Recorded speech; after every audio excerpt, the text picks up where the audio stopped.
Oh, howdy all, grab yourself a beer, it's time for some Path of Exile discussion. So welcome to day 3 of spoiler season for 3.17 and Siege of the Atlas. Today we got 2 pieces of news, both pretty quick, so let's just get through them. Firstly, we got the Siege of the Atlas live stream Twitch drops. So this is a chance to get a set of Wasteland wings for free. If you don't already have this cosmetic, all you need to do is tune in during the main information dump, which is taking place in 9 days' time.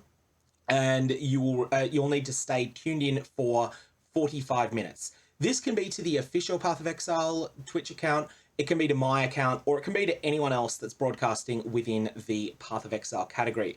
The streamer will need to have set up Twitch drops on their account. That's a pretty easy process if you're thinking of restreaming this yourself. And you will be able to then pick these up after you have been going for watching for 45 minutes or streaming for 45 minutes in the Path of Exile category. So that's just a little bit of a bonus. GGG's approach here is to give people a free cosmetic in order to get as many eyes as possible on Path of Exile at the same time, which then causes Path of Exile to shoot up the Twitch charts and gives them a lot of advertising. So that's what they get from it, but you get a set of these wings.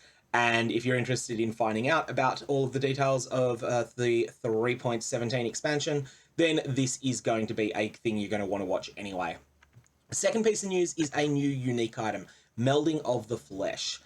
So this is apparently an endgame unique. This sounds like it's something that you can't get your hands on until very late in character progression. And that's probably a good thing because this is a terrible item until you are well into character progression. So this has kind of cryptic seeming wording.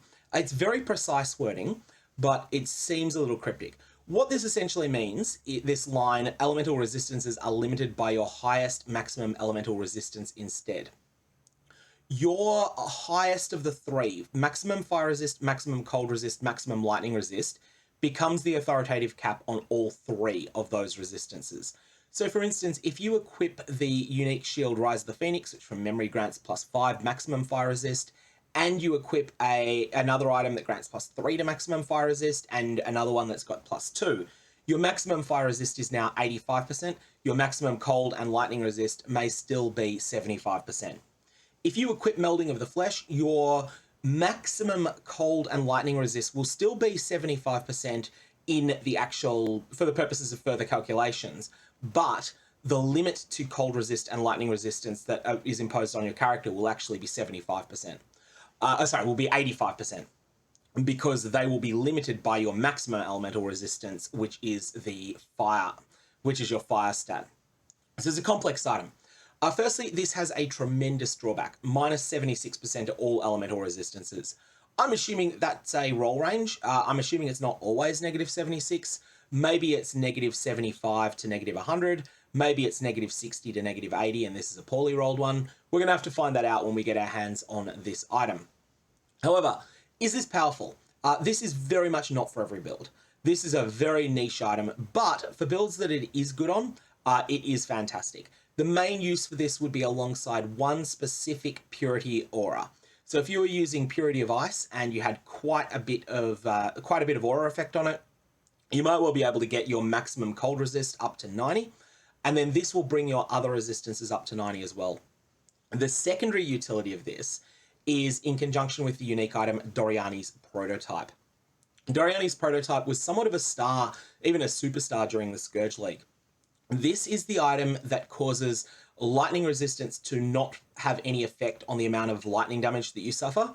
It causes your armor to have an effect on the lightning damage you suffer, but the line that actually really matters on it is your lightning resistance is also applied to all nearby enemies. So this means that if you've got -75% lightning resistance, if an enemy hits you for 10,000 raw lightning damage, you take just the 10,000 raw lightning damage, which is then mitigated by your armor, and you can find other ways to solve that. Like, that can be a lot of damage, but you can solve it. But if you hit an enemy, their lightning resistance becomes your -75% as long as they're nearby. And this is a really powerful piece of armor for just scaling damage to the moon and back. It causes some defensive problems, but it's well worth it. Well, Melding of the Flesh does something really powerful in conjunction with Doriani's Prototype. It lowers your lightning resistance by a lot. By a lot. So I can see those two items being used together by a number of players, and I'm sure that there'll be a bunch of other uses for melding of the flesh. The main other reason you would consider using this is if you're playing an ascendancy that or a combination of items that just happens to grant you a tremendous amount of elemental resistances, then maybe this is a way to get some value from all of that wasted extra elemental resistance you've picked up. That's a pretty uncommon thing, but it does sometimes happen. Lastly, if you're wanting to use this, you probably also want to use Purity of Elements. Purity of Elements is in a really good place at the moment, but it will provide some significant mitigation against that the negative impacts of that negative 76 to all elemental resistances. And as a side effect, it also grants you elemental ailment immunity. Anyways, it's a quiet day today. That's all we've got. May your Varlobs have interesting results, and I will see you around. If you're interested in following my progress on Twitch, I've been playing a potential candidate for a League starter.